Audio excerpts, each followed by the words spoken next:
Assalamualaikum warahmatullahi wabarakatuh. Alhamdulillah alladzi arsala nabiyahu Muhammad rahmatan lil alamin. Wassalatu wassalam ala sayyidil mursalin wa khatamin nabiyyin sayyidina Muhammad sadiqil wa'dil amin wa ala alihi at-tayyibin at-tahirin wa ashabihi al-muhtadin wa alihi al-akramin al-adharin wa alaina ma'ahum wa fihim birahmatika ya arhamar rahimin amin ya rabbal alamin. Kita bersyukur kepada Allah subhanahu wa ta'ala pada siang hari ini bersama-sama kita berkumpul di Ma'had Al-Inarah Al-Islami. Mudah-mudahan Allah subhanahu wa ta'ala memberikan keberkahan di dalam perkumpulan kita ini. Kita doakan para guru-guru kita bil khusus sahibul hajah, sahibul ma'had, akhina al-ustadz Kiai Syarif Tayyib Mubarak, insyaallah senantiasa diberikan kesehatan, keberkahan dan segenap keluarga besar Kiai Muhammad Tayyib dan seluruh para hadirin hadirat, wabil khusus tokoh masyarakat. Di sini ada Bapak Kapolres kita dan juga para kiai, para ulama, para habaib yang hadir tengah-tengah kita. Mudah-mudahan Allah subhanahu wa ta'ala menjadikan perkumpulan kita perkumpulan yang dirahmati oleh Allah subhanahu wa ta'ala. Bagaimana tidak, yang kita sebut, yang kita kenang adalah Nabi pembawa rahmat, Nabi besar Muhammad sallallahu alaihi wasallam. Dan sesungguhnya Rasulullah sallallahu alaihi wasallam beliau adalah Nabi yang membawa rahmat, membawa kasih sayang. Enggak ada satupun dari orang yang berani bilang Nabi Muhammad adalah Nabi pembawa laknat. Enggak ada, itu kurang ajar kita bakal sebut. Nabi pembawa kutukan, tidak. Nabi membawa sial, tidak. Nabi pembawa keberuntungan, Nabi pembawa rahmat, Nabi pembawa kedamaian. Siapa yang berani bilang Nabi Muhammad Nabi membawa perpecahan? La. Nabi pembawa perdamaian, pembawa rahmat, pembawa kasih sayang, pembawa persatuan, pembawa manfaat, bukan pembawa madarat, sallallahu alaihi wasallam. Dan sesungguhnya kemuliaan yang ada pada kita semuanya berkat Nabi Muhammad sallallahu alaihi wasallam. Kita menjadi umat yang paling mulia karena apa? Karena hubungan dengan Nabi Muhammad sallallahu alaihi wasallam. Kalau seandainya kita memiliki sedikit kebaikan yang kita dapat adalah berkat Rasulullah sallallahu alaihi wasallam. Karenanya itu jangan pernah sampai kita terlepas atau terputus dari Nabi Muhammad sallallahu alaihi wasallam. Sebab terputus dengan apapun enggak penting, enggak masalah. Yang penting jangan sampai kita terputus dari Rasul sallallahu alaihi wasallam, sebagaimana dikatakan kullu musibatin dunaka jalal.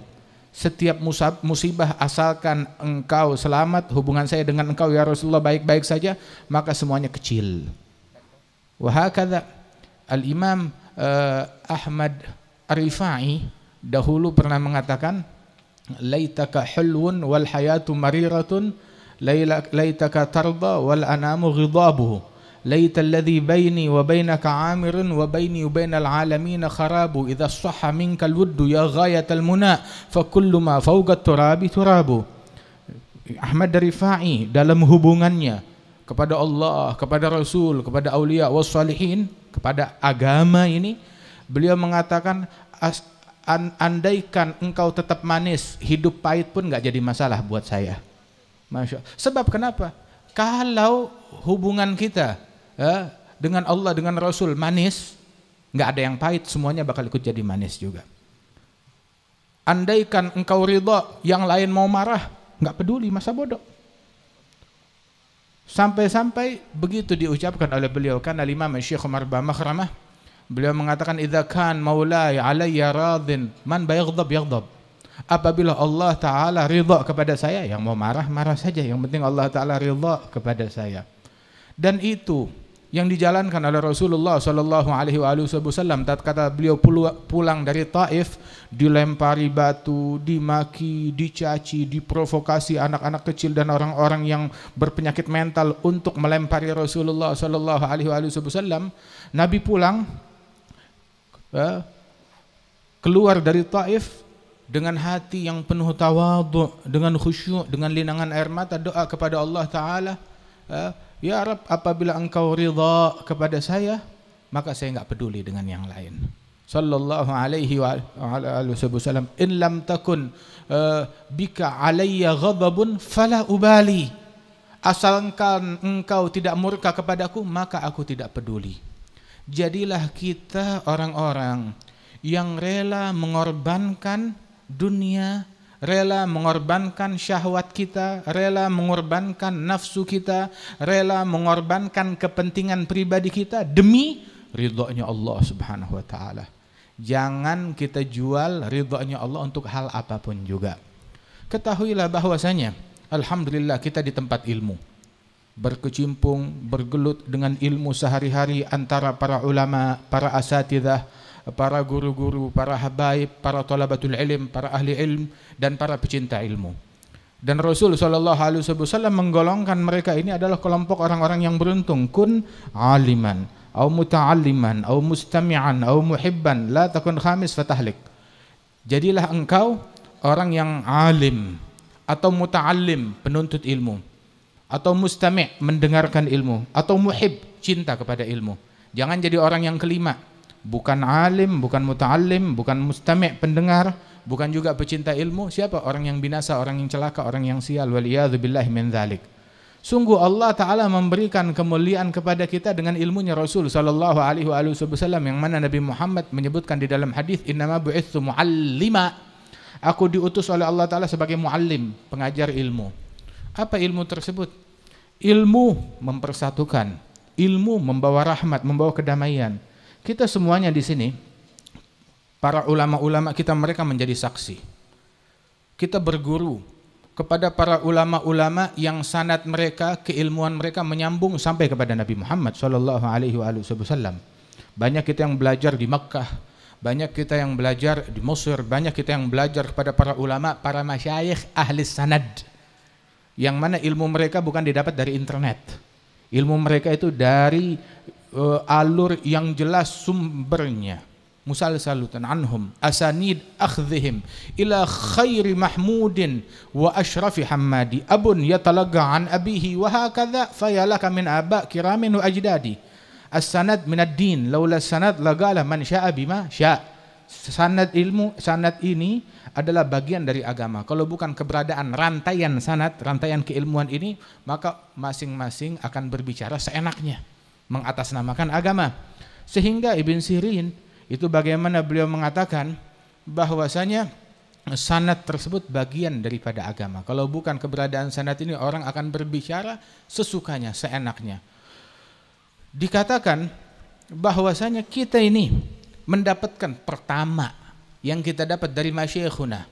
Mereka ketika mengajar kepada kita, pertama yang mereka ajarkan itu ada yang dikenal al-hadits al-musalsal bil awaliyah.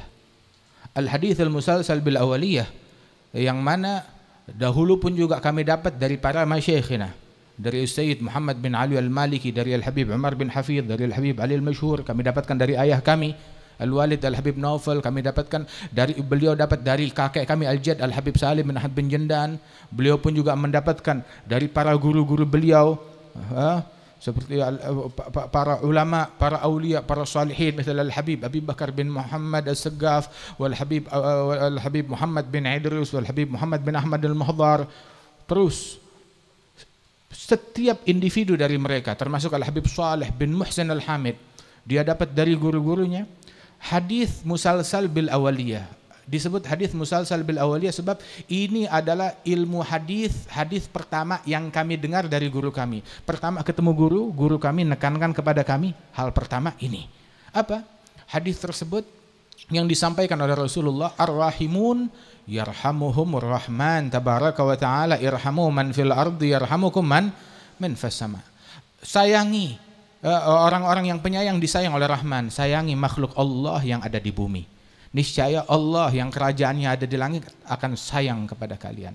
Irhamu man fil ardi.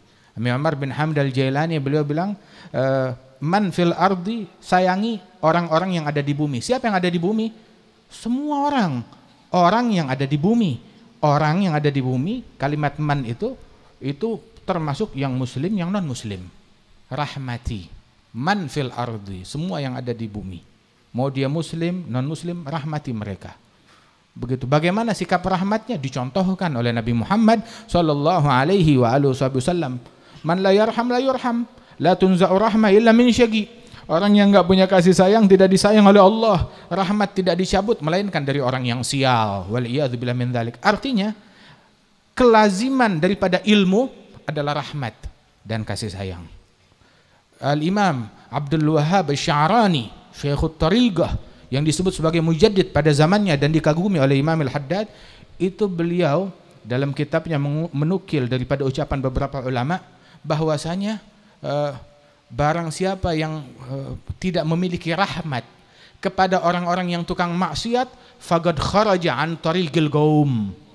Barang siapa yang tidak punya rahmat kasih sayang kepada orang yang tukang maksiat, maka orang yang tidak punya rahmat kepada mereka telah melenceng dari jalan para aulia wassalihin. Telah melenceng dari jalan mereka. Dicontohkan oleh Rasul sallallahu alaihi wasallam dalam firman Allah Subhanahu wa taala, Nabi diajarkan bagaimana bersikap dalam dakwah. Fabima rahmatin minallahi linta lahum walau kunta faddan ghalidhal qalbi lan faddu min haulik. Sungguh dengan rahmat Allah bersikap lembut, bersikap lemah lembut, santun kepada mereka. Seandainya engkau kaku, kasar, keras hati, niscaya mereka akan kabur dari kita. Fa'fu anhum, maafkan mereka. Dalam dakwah ada banyak orang penuh tantangan,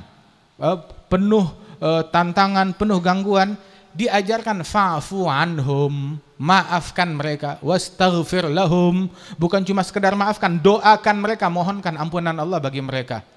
Dan bukan cuma itu saja, bahkan Nabi Muhammad SAW diperintahkan oleh Allah Ta'ala, fa'fu anhum wastaghfir lahum wasyawirhum fil amr, libatkan mereka dalam musyawarah. Betul-betul sifat mengalah yang demikian besar dari Nabi Muhammad SAW. Fa idza azamta fatawakkal 'ala Allah.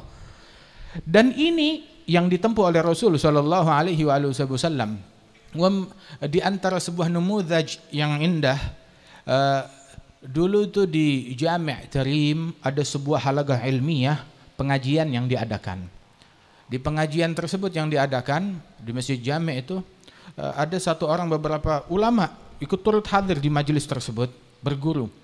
Ketika mereka mau masuk masjid, di luar masjid itu, di sisi masjid yang lain itu, di jalanan ada anak-anak muda yang kerjaannya duduk di situ, ya, bukan ikut majelis, mereka malah nongkrong. Begitu, membuat kegaduhan, ya, mereka nongkrong. Ini ada satu ustadz mau masuk majelis, lihat mereka di situ, maka terpancing emosinya. Bilang, kalian bukannya hadir majelis di dalam, malah nongkrong di sini. Sungguh tidak menghargai ulama, nggak menghargai majelis ilmu, nggak punya sopan santun, nggak punya adab. Ini orang-orang anak-anak jalanan dikasarin, mereka lebih kasar. Begitu. Sehingga kekasaran itu memang watak mereka, bukan watak ahlul ilm. Ahlul ilm enggak seperti itu. Tapi ketika ahlul ilm mereka mau berupaya menempuh jalan kekasaran, yang lebih kasar dari kita banyak.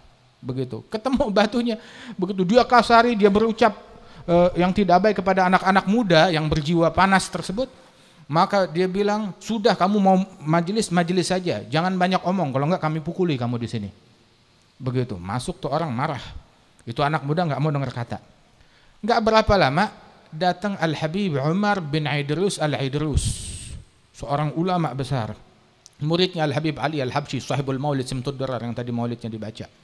Itu ketika Al-Habib Umar bin Idrus mau masuk, lihat tuh anak-anak muda, nih lihat sikap yang diambil bagaimana.